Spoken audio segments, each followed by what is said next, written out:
പുണ്യമാം കഅബയെ കണ്ണിറയെ കാണുവാൻ പണ്ടേ എന്നുള്ളിലായി മോഹമാ എന്നോമൻ കൽബുള്ളിൽ കാണും ഖിബ്ലയെ നേരിൽ കാണാനേറെയാശയാ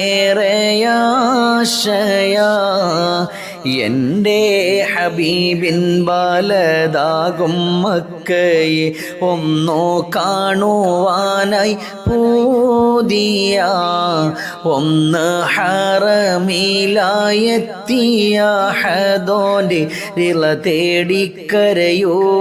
ദാഹമാ പാപത്തിൻ താപത്താലുരുകിടും ഉള്ളം തൗബയാലവിടമിൽ കഴുകിക്കളയാൻ സുബ്ഹാന്റെ പ്രീതി